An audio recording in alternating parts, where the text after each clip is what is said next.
Avete forse più paura voi nel pronunciare questa sentenza che io nell'ascoltarla. Queste furono le parole che scagliai in faccia ai cardinali dell'Inquisizione mentre mi condannavano al rogo. E avevo ragione, perché loro sapevano che stavano bruciando un corpo, ma non potevano bruciare l'idea. Il fuoco consuma la carne, trasforma le ossa in cenere nera, ma non può nulla contro il pensiero. Il pensiero è vento, vola in alto, si mescola al fumo denso di Campo de' Fiori e diventa l'aria che tutti respirano, anche voi, oggi, secoli dopo. Io sono Giordano Bruno, sono colui che ha infranto la cupola di cristallo che teneva l'umanità prigioniera. Sono colui che ha alzato gli occhi al cielo notturno e non ha visto un soffitto dipinto da un dio geloso, ma un abisso infinito, spaventoso e meraviglioso, pieno di mondi, pieno di soli, pieno di vita. Mi hanno chiamato eretico, mago, bestemmiatore, pazzo, ma la mia unica follia è stata quella di vedere troppo lontano, in un'epoca che guardava solo la punta dei propri piedi. Benvenuti a Sussurri dalla storia italiana. Oggi non vi racconterò la storia di un santo. Non aspettatevi la parabola di un martire silenzioso, perché non lo sono mai stato. Sono stato un uomo spigoloso, arrogante, difficile. Un uomo che ha amato la verità più della propria vita e certamente più della propria pace. Se siete pronti a immergervi nella mente di un filosofo che ha sfidato la Chiesa, la scienza e i potenti del suo tempo, restate qui, iscrivetevi al canale, perché il viaggio che stiamo per fare vi porterà dai vicoli oscuri di Napoli alle corti dorate di Londra, fino al cuore nero di Roma. Tutto iniziò sotto l'ombra minacciosa di un gigante che dormiva.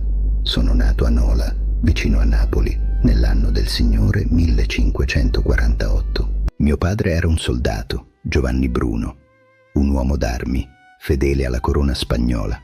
Mia madre, Fra Ulissa Savolino, una donna del popolo. Mi chiamarono Filippo. Nola, gli antichi la chiamavano Terra Felix, terra felice. Ma per me la vera felicità, il vero mistero, era guardare il Vesuvio. Dovete capire questo. Sono nato alle pendici di una montagna che poteva esplodere da un momento all'altro. Ho respirato zolfo fin dalla culla. Il fuoco non è stata la mia fine, è stato il mio inizio. Il fuoco era nel mio temperamento.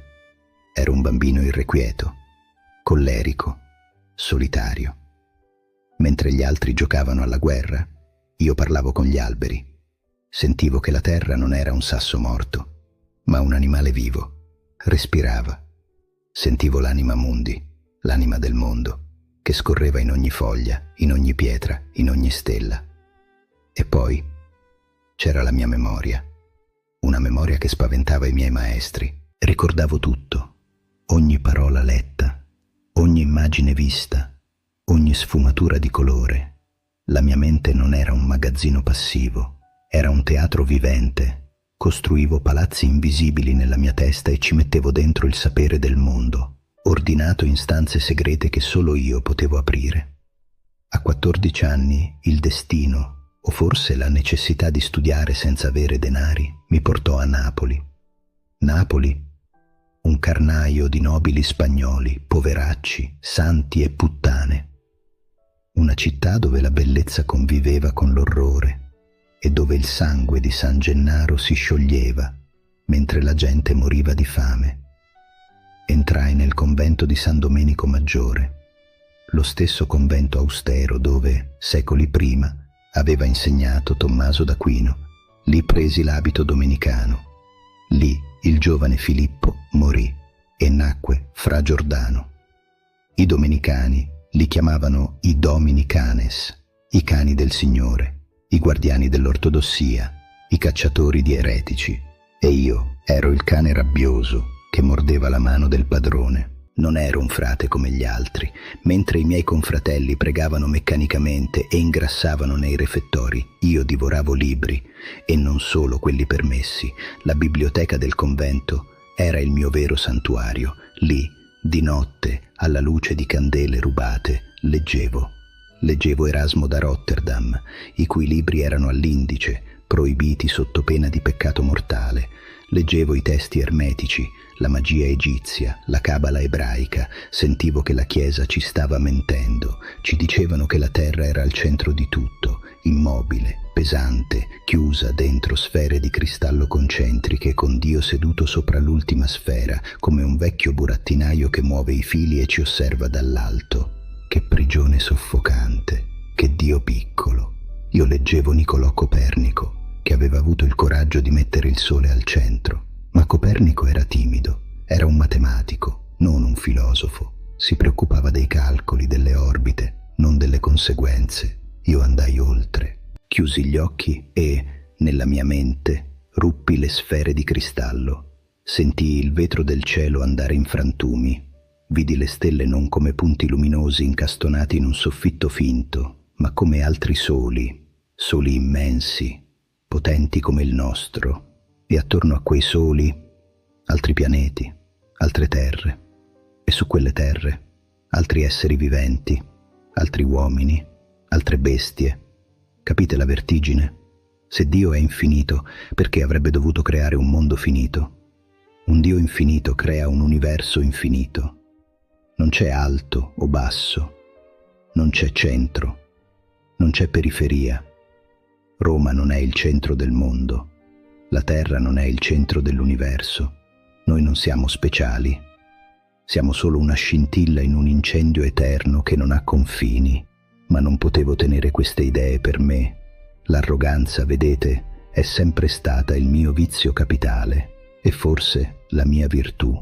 Non sopportavo la stupidità, non sopportavo l'ignoranza tronfia che chiamavo la santa asinità. Ero ancora un novizio quando feci il mio primo gesto di aperta ribellione. Nella mia cella c'erano immagini di santi, della Vergine, statuette di gesso colorato. Le presi tutte e le gettai via. Tenni solo un crocifisso nudo. Dissi a un confratello che mi guardava inorridito: non venerate le immagini, venerate l'idea. Dio è nello spirito, non nel gesso. Fui denunciato, ovviamente, ma ero giovane, ero brillante, ero una promessa per l'ordine.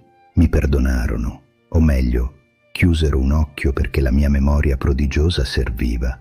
Sì, la memoria. Avevo sviluppato un'arte antica, l'ars memoriae. Non era un trucco da fiera, era una tecnologia dello spirito.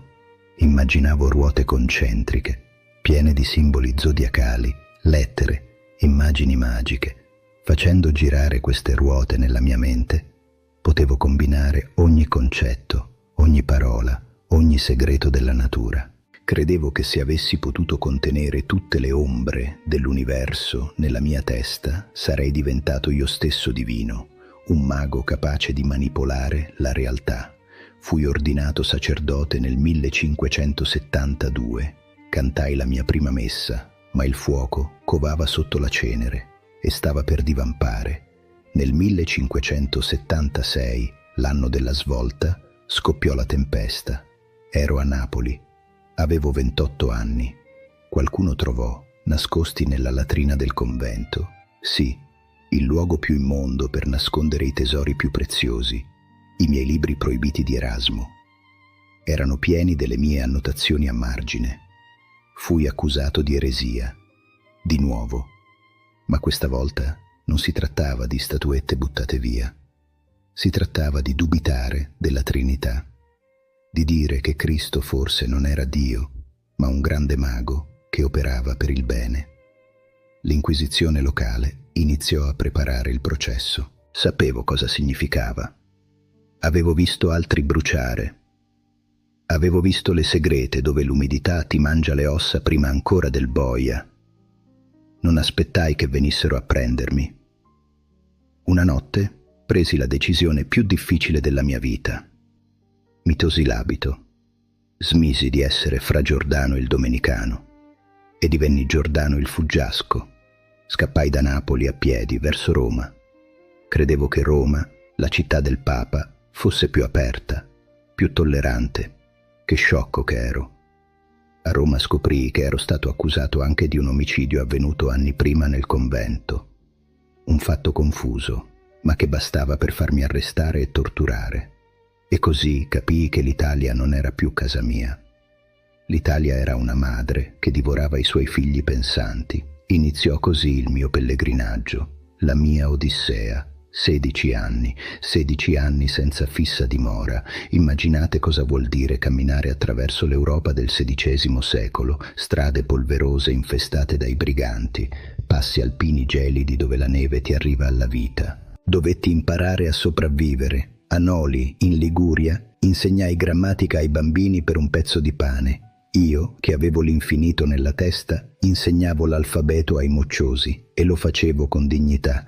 Poi Savoia, Torino, Venezia, scavalcai le Alpi, Ginevra. A Ginevra incontrai i calvinisti, i protestanti. Pensavo, loro odiano il Papa, il nemico del mio nemico è mio amico. Errore, grande errore. Scoprii che i protestanti erano rigidi, bigotti e intolleranti quanto i cattolici, se non di più. Osai correggere un loro professore universitario durante una lezione, stampando un foglio in cui elencavo 20 errori che aveva commesso. Risultato? Mi arrestarono, mi scomunicarono. Dovetti scappare anche da lì. Francia, Lione, Tolosa e infine Parigi. Ah, Parigi. Lì, per un breve momento, le nubi si aprirono. Il re Enrico III era un uomo curioso, amante delle stranezze, dei segreti. Sentì parlare di questo frate italiano che aveva una memoria sovrumana. Mi chiamò a corte.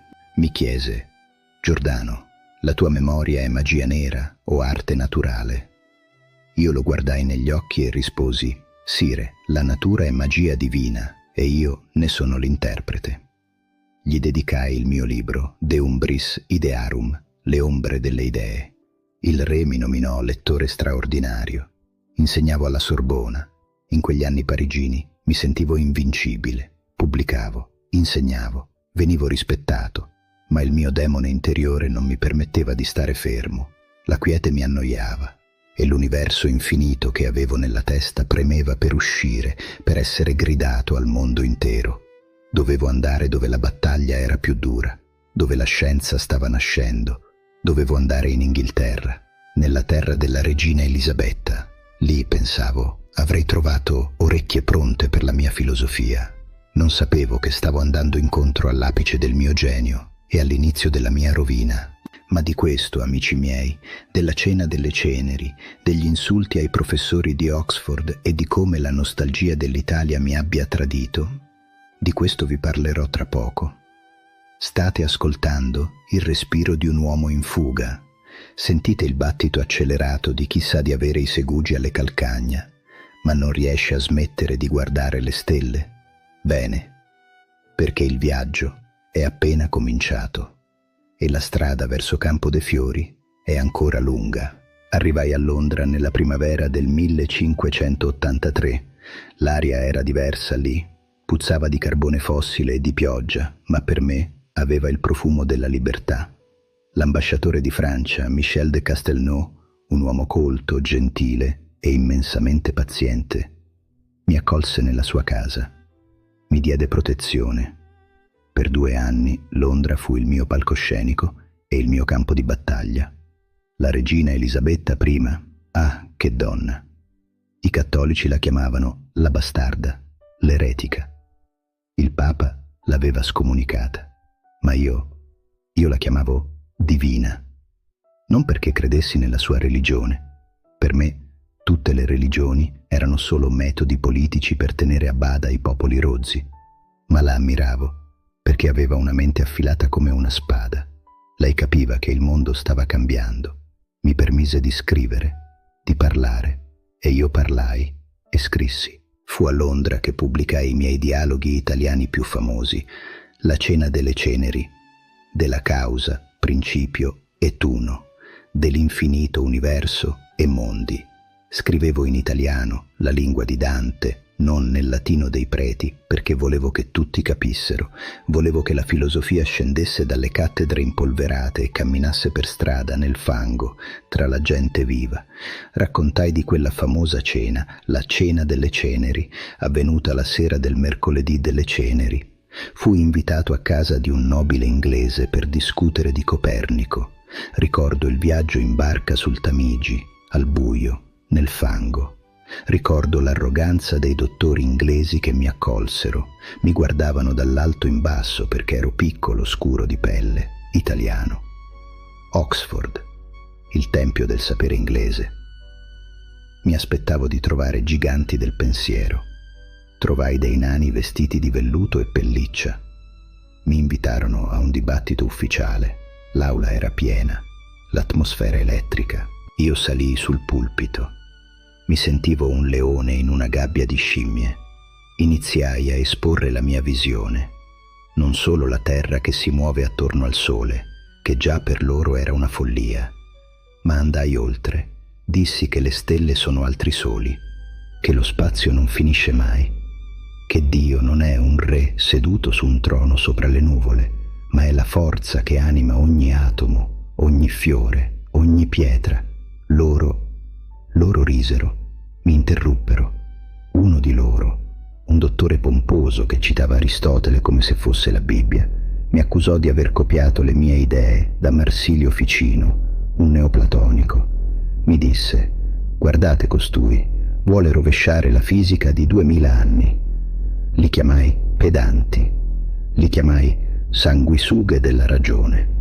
Urlai loro in faccia: voi guardate il mondo attraverso il buco della serratura di Aristotele, mentre io ho spalancato la porta. Voi venerate i libri morti, io venero la natura viva. Fui cacciato, ovviamente, ma non mi importava. Avevo capito che la mia missione non era convincere i vecchi professori, ma seminare il dubbio nelle menti nuove. Ero posseduto da quello che chiamavo eroico furore. Sapete cos'è l'eroico furore? Non è la rabbia, è una passione bruciante per la conoscenza. È l'amore intellettuale che spinge l'uomo a superare i propri limiti, a diventare tutt'uno con la natura. Io ero innamorato dell'universo come un uomo è innamorato di una donna. Non potevo dormire, non potevo mangiare, dovevo capire. Ma la mia pace londinese non poteva durare. L'ambasciatore Castelnau fu richiamato in Francia e io, senza la sua protezione, ero esposto all'odio dei puritani inglesi. Dovetti seguirlo. Tornai a Parigi, ma la città era cambiata. Era il 1585. Le guerre di religione infiammavano le strade. I cattolici e gli ugonotti si sgozzavano a vicenda in nome dello stesso Dio. E io, che predicavo che Dio è in tutte le cose e che le religioni sono solo favole utili per governare gli ignoranti, ero un bersaglio per entrambi. Sfidai i matematici della Sorbona. 120 tesi contro la fisica di Aristotele. Fu un altro scandalo. Dovetti fuggire di nuovo. Iniziò il mio periodo tedesco, il periodo del vagabondaggio nel freddo. Germania, Wittenberg, Praga, Helmstedt, Francoforte. Vagai per le terre di Lutero. A Wittenberg, la culla della riforma protestante, fui accolto bene all'inizio. Insegnai per 2 anni, ma il mio spirito critico era una malattia che non potevo curare. Osai dire che anche Lutero aveva torto su alcune cose, che la predestinazione era una sciocchezza mostruosa che toglieva libertà all'uomo. Come può un Dio buono creare uomini destinati all'inferno prima ancora di nascere? Risultato? Scomunicato anche dai luterani. Ero riuscito nell'impresa impossibile, farmi odiare dal Papa, dai calvinisti e dai luterani. Ero solo, completamente solo, un cittadino di nessuna patria. A Francoforte vivevo in una stanza gelida, nel convento dei Carmelitani, anche se non ero uno di loro. Pubblicavo i miei poemi latini, ero stanco, avevo 43 anni. Il mio corpo iniziava a cedere, ma la mia mente era ancora un vulcano. Mi mancava il sole, mi mancava il vino buono, mi mancava la mia lingua. La nostalgia è una malattia subdola, ti fa dimenticare il pericolo. ti fa credere che le cose siano cambiate. Ti sussurra che forse, dopo tanti anni, l'Italia ti ha perdonato. E poi arrivò la lettera fatale. Era il 1591. La lettera veniva da Venezia. A scriverla era un nobile, un certo Giovanni Mocenigo. Le sue parole sembravano miele. Diceva di aver letto i miei libri sulla memoria magica. Voleva che io andassi a Venezia per insegnargli i segreti dell'arte, per potenziargli la mente. Mi offriva ospitalità, protezione, denaro. Esitai. La mia intuizione mi gridava di non andare. Tornare in Italia significava avvicinarsi alle fauci del leone. Ma pensai, Venezia non è Roma. Venezia è una repubblica libera. L'Inquisizione lì ha meno potere perché i dogi non amano le ingerenze del Papa. E poi c'è un nuovo pontefice a Roma, Clemente VIII. Dicono sia un uomo di lettere. Forse con lui si potrà parlare. Che illusione fatale. L'orgoglio e la nostalgia mi accecarono. Partii, attraversai le Alpi e arrivai a Venezia. La città della laguna mi sembrò bellissima. L'acqua che rifletteva i palazzi, la vivacità intellettuale, le stamperie. Andai a vivere nel palazzo di Mocenigo, a San Samuele. Iniziai a dargli lezioni, ma presto capii che Mocenigo non voleva la filosofia, non voleva la scienza. Lui voleva trucchi, voleva che gli insegnassi a dominare le menti altrui, voleva incantesimi per il potere, voleva l'alchimia per trasformare i metalli. Era un uomo mediocre, superstizioso e profondamente ignorante. Quando capì che la mia magia era solo studio, logica, geometria e memoria, rimase deluso. Si sentì truffato, e la delusione di un uomo potente e mediocre è l'arma più pericolosa del mondo. Io, nel frattempo, commisi l'errore di sentirmi al sicuro. Frequentavo i circoli culturali di Venezia, parlavo nei salotti e parlavo troppo. Dicevo cose che avrei dovuto tacere. Dicevo che Cristo aveva fatto miracoli solo perché era un bravo mago, non perché fosse Dio. Che anche Mosè era un mago più potente di quelli del faraone. Dicevo che la Vergine non poteva essere vergine fisicamente perché è contro natura. Dicevo che i frati erano asini che ragliavano e, cosa gravissima per la Chiesa, dicevo che le anime non vanno all'inferno o in paradiso per l'eternità. Credevo nella metempsicosi. Le anime trasmigrano, viaggiano da un corpo all'altro, forse anche da un mondo all'altro. Mocenigo ascoltava e prendeva nota. Nel maggio del 1592 decisi di partire. Volevo tornare a Francoforte per stampare altri libri. L'aria a casa di Mocenigo era diventata irrespirabile. Dissi a Mocenigo: partirò domani. Fu la mia condanna. Lui temeva che io portassi i miei segreti ad altri, o forse voleva solo compiacere il suo confessore, che gli aveva detto che ospitare un eretico era peccato mortale. La notte del 22 maggio. Ricordo ogni dettaglio. La memoria non mi abbandona mai, nemmeno nell'orrore. Ero nel mio letto, le valigie pronte. Sognavo la libertà. La porta si spalancò con violenza. Entrò Mocenigo seguito da 6 servitori armati e un gondoliere. Mi saltarono addosso. Ero un uomo piccolo, in camicia da notte. Non potevo difendermi contro 6. Mi rinchiusero in un solaio buio del palazzo. Mocenigo mi disse: se mi insegni quello che sai, ti libero.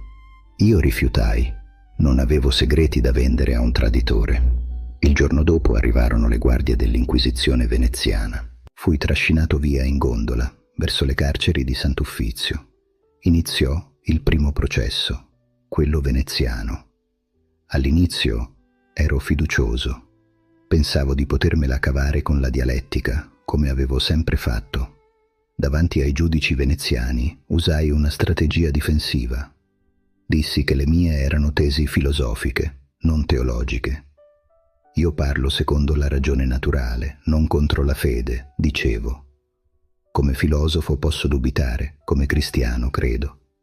Era una bugia, ma una bugia necessaria. Ammisi qualche errore minore. Chiesi perdono per la mia lingua sciolta. Venezia era orgogliosa della sua autonomia.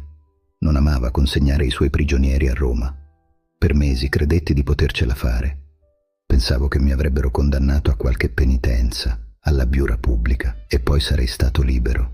Ma Roma è un ragno che tesse la tela pazientemente. Il Papa Clemente VIII intervenne personalmente, pretese la mia estradizione. Disse che ero un cittadino del Regno di Napoli, non veneziano, che ero un frate apostata fuggito, che i miei crimini erano iniziati in territorio pontificio. Venezia resistette un po', ma la politica è fatta di scambi. Venezia aveva bisogno di favori dal Papa per questioni economiche e militari, e così fui la moneta di scambio. Fui venduto. Nel febbraio del 1593 fui prelevato dal carcere veneziano, caricato su una nave, incatenato come una bestia pericolosa. Il viaggio verso Ancona e poi verso Roma fu l'addio alla luce. Entrai a Roma non come un filosofo trionfante, ma come un prigioniero in catene, le carceri del Sant'Uffizio a Roma. Non fui processato subito. No, la Chiesa ha i suoi tempi, e i tempi della Chiesa sono eterni quando si tratta di spezzare la volontà di un uomo. 7 anni, 7 lunghissimi, infiniti anni di carcere preventivo. Sapete cosa sono 7 anni in una cella dove la luce del sole entra a malapena da una feritoia alta? 7 anni di umidità che ti entra nei polmoni e ti fa tossire sangue. 7 anni di cibo rancido. 7 anni di silenzio interrotto solo dalle preghiere dei carcerieri o dalle urla di altri torturati nei corridoi vicini. Volevano che abbiurassi, volevano che crollassi. Non mi torturarono fisicamente ogni giorno. La tortura vera era l'attesa, era l'incertezza. Mi interrogavano a intervalli irregolari. A volte passavano mesi senza che vedessi nessuno. Il cardinale Roberto Bellarmino. Lui fu il mio grande avversario, un gesuita, piccolo, magro, ma con una mente d'acciaio. Sarebbe diventato santo un giorno, ma per me era l'inquisitore. Non era un prete rozzo, era colto. Aveva letto i miei libri. Veniva nella mia cella e discutevamo. Era una guerra di cervelli. Lui mi citava i padri della Chiesa, i concili, San Tommaso. Io gli citavo Ermete Trismegisto, Pitagora, la logica pura. Lui mi diceva: Giordano, la tua anima è in pericolo. Pentiti. Riconosci che la Chiesa è madre e maestra. Io rispondevo: la mia anima è parte dell'universo. Non può perdersi, perché è ovunque. Dio è nella natura, non nelle vostre leggi. Mi contestavano 8 proposizioni eretiche, 8 tesi tratte dai miei libri. La più importante, quella su cui non potevano transigere, era quella sull'infinità dei mondi. Bellarmino mi diceva: se ci sono altri mondi, ci sono altri uomini. E se ci sono altri uomini, discendono da Adamo? Hanno il peccato originale? Se non ce l'hanno, sono superiori a noi. Se ce l'hanno, Cristo è andato a morire anche su quei pianeti. Cristo muore infinite volte per infiniti mondi. Questo è blasfemia. Io rispondevo: la potenza di Dio non può essere limitata. Sarebbe indegno per un Dio infinito e onnipotente creare un solo, misero mondo abitato in un deserto di stelle vuote. La vostra Bibbia parla agli ebrei del deserto, non parla agli astronomi. Negavo la transustanziazione. Per me il pane restava pane. Cristo era nello spirito, non nella materia. Negavo la verginità di Maria. Sostenevo che l'inferno non è eterno, che alla fine tutto tornerà a Dio, perché Dio è tutto. Per 7 anni resistetti. A volte vacillavo, ero stanco. Volevo rivedere il sole, volevo scrivere. Una volta disperato dissi che ero disposto ad abbiurare, ma solo se il Papa avesse riconosciuto che alcune mie idee erano filosoficamente valide, anche se teologicamente errate. Cercavo un compromesso, ma loro non volevano compromessi. Loro volevano la sottomissione totale. Volevano che mi inginocchiassi nella polvere e dicessi: sono un pazzo, ho scritto menzogne.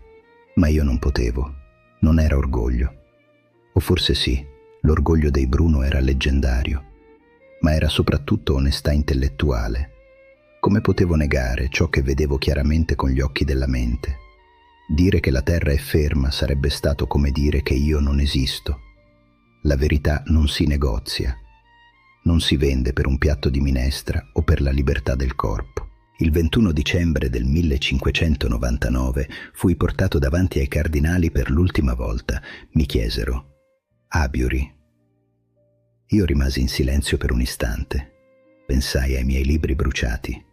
Pensai alla mia vita spesa a cercare la luce. Poi dissi: "Non devo, né voglio abbiurare. Non ho nulla da abbiurare. Non so cosa dovrei abbiurare." Fu la fine. Mi dichiararono eretico impenitente, pertinace e ostinato. La sentenza era scritta. Fui spogliato dell'abito domenicano che, ironia della sorte, mi avevano fatto rimettere solo per potermelo togliere ritualmente, pezzo per pezzo, in una cerimonia di degradazione. Mi raschiarono i polpastrelli e la testa con un coltello o un vetro per cancellare l'unzione sacerdotale. Mi consegnarono al braccio secolare. È l'ipocrisia suprema della Chiesa. Loro non uccidono. I preti non possono spargere sangue. Loro ti consegnano al governatore di Roma, con la preghiera formale di punirlo senza spargimento di sangue e senza pericolo di morte. Sapete cosa significa quella formula nel linguaggio dell'Inquisizione? Significa una sola cosa: il rogo. Bruciare vivi, perché il fuoco non sparge sangue, il fuoco cauterizza. L'8 febbraio del 1600 fui portato nel palazzo del cardinale Madruzzo per ascoltare la sentenza formale. Ero in ginocchio. Ascoltai la lista infinita delle mie eresie. I miei libri furono condannati a essere bruciati sulla piazza di San Pietro. E quando finirono di leggere, mi alzai in piedi. Ero magro, sporco, con la barba lunga e grigia, indebolito da 7 anni di buio, ma i miei occhi bruciavano già di una luce che non era di questo mondo. Guardai quei principi della Chiesa nei loro abiti di seta rossa e pronunciai la frase che li ha perseguitati per secoli: "Maiori forsancum timore sententiam in me fertis quam ego accipiam." Forse tremate più voi nel pronunciare questa sentenza che io nell'ascoltarla, perché io sapevo di morire per il futuro.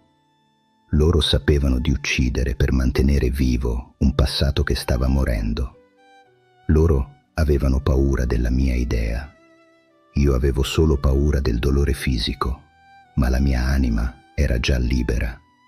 I giorni successivi furono un tentativo disperato di salvarmi l'anima, o meglio, di farmi cedere per poter dire al mondo: "Vedete, anche Bruno si è pentito."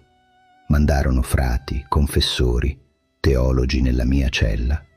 "Pentiti, Giordano, sei ancora in tempo, l'inferno è eterno." Ma io non li ascoltavo più, la mia mente era già altrove. Stavo già viaggiando tra quei mondi infiniti che avevo descritto. Stavo già volando verso il sole. Sapevo che il dolore sarebbe stato terribile. Il fuoco fa paura a tutti, anche ai filosofi. Ma sapevo anche che quel dolore sarebbe stato la porta verso l'uno, verso l'infinito. L'alba del 17 febbraio del 1600. Era un giovedì, anno santo, giubileo. Roma era piena di pellegrini venuti a cercare il perdono dei peccati. E in mezzo a quella folla di fedeli veniva portato a morire l'uomo che voleva liberarli dalla schiavitù mentale. Mi misero la mordacchia, uno strumento di legno e ferro infilato in bocca. Una punta di ferro mi trafiggeva la lingua, un'altra il palato. Era stretto con cinghie di cuoio dietro la nuca. Perché? Perché non volevano che parlassi. Avevano paura delle mie parole fino all'ultimo istante. Temevano che potessi urlare qualche verità blasfema alla folla o lanciare una maledizione. E così mi tolsero la voce, ma non potevano togliermi lo sguardo. Fui caricato su un carretto, trascinato per le strade di Roma. La folla urlava, mi sputavano addosso. "Brucia l'eretico!" gridavano. Arrivammo a Campo dei Fiori. C'era una catasta di legna alta, un palo al centro. Mi spogliarono nudo, mi legarono al palo con catene bagnate, perché non si sciogliessero subito. Faceva freddo quell'alba di febbraio. ma non avrei sentito freddo ancora per molto. Vidi un frate avvicinarsi con un crocifisso di legno. Me lo porse davanti al viso, invitandomi a baciarlo in segno di ultimo pentimento.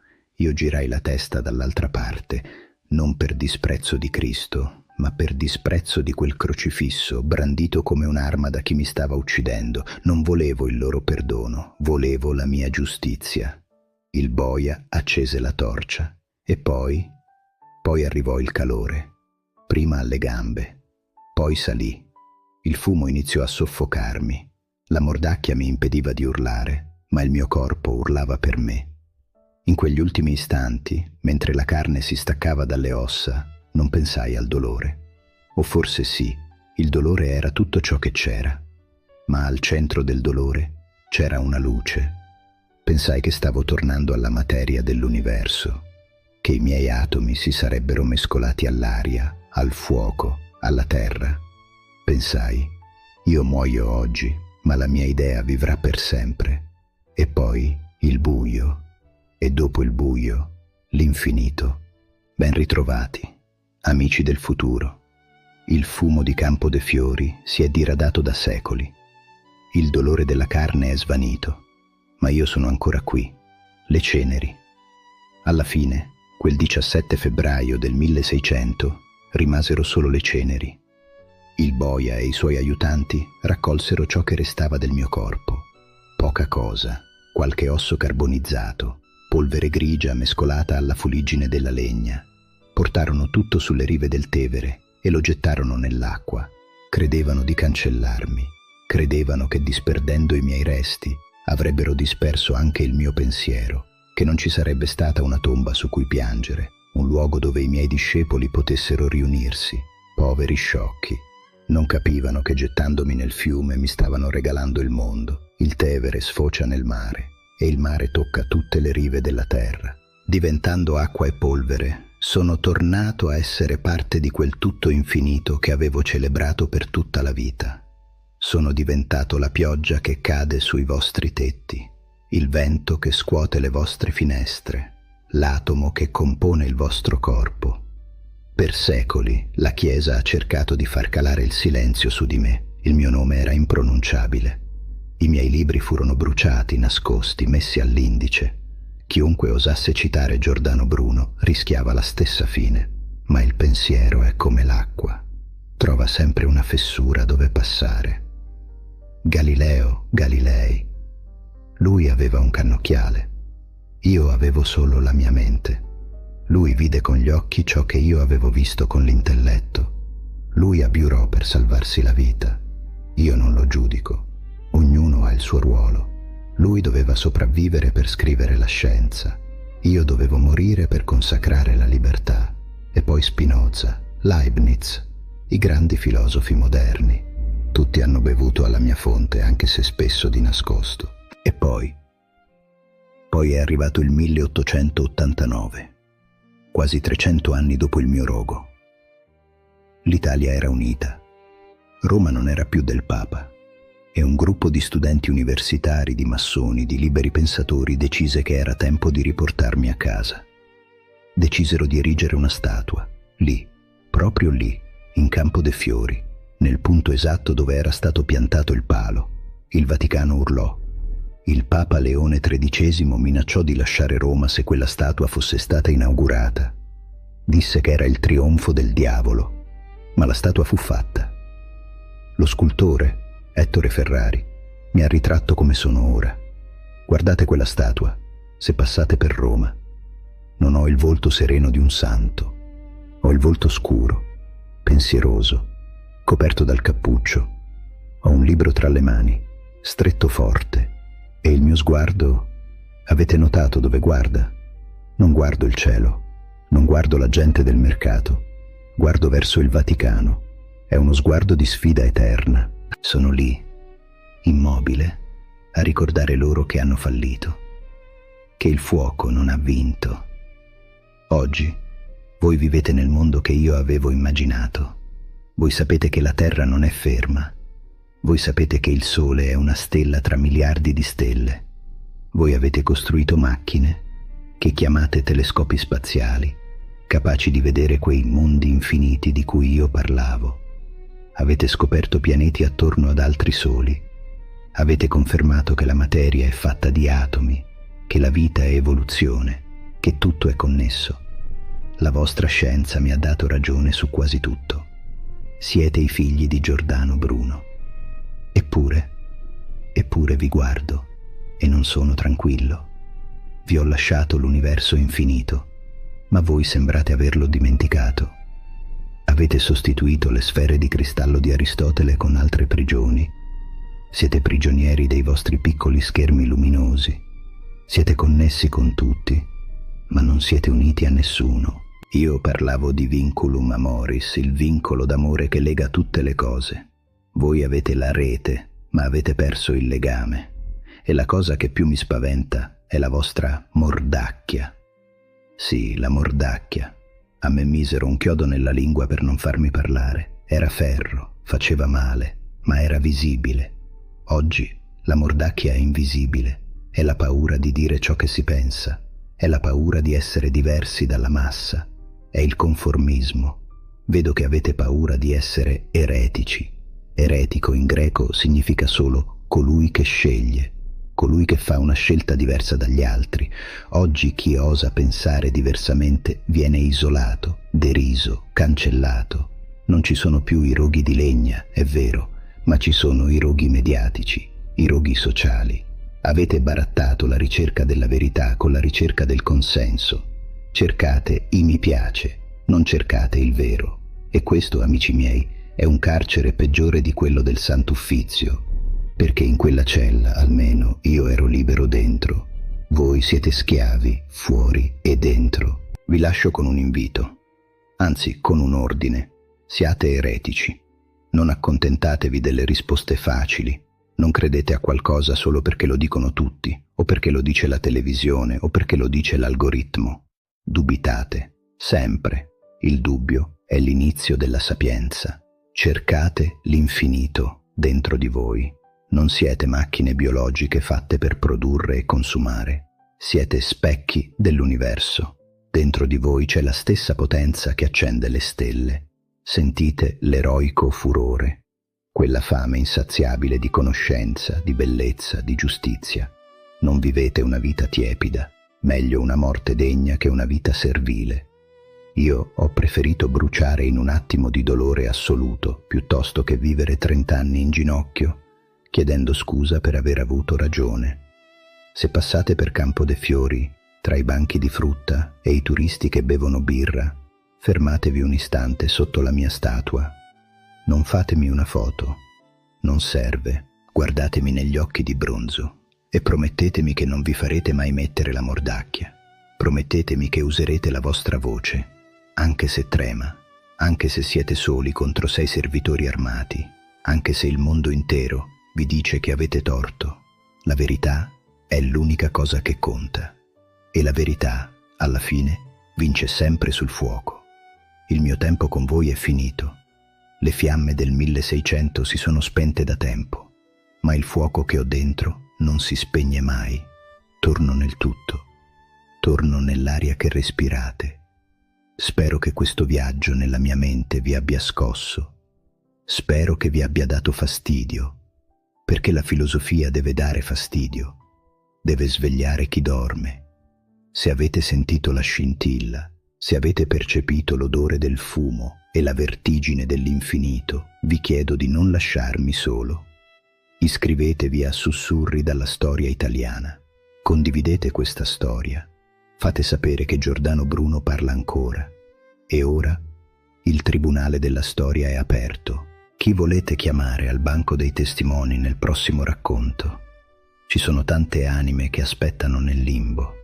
Volete un re folle? Un'artista dimenticata? Un esploratore che ha varcato confini proibiti? Un inventore derubato? Non farò nomi. Lascio a voi la libertà di scegliere, quella libertà per cui io sono morto. Scrivetelo nei commenti. Io vi ascolto. Dall'alto dei miei mondi infiniti, io vi ascolto sempre. Addio, e che l'eroico furore sia con voi.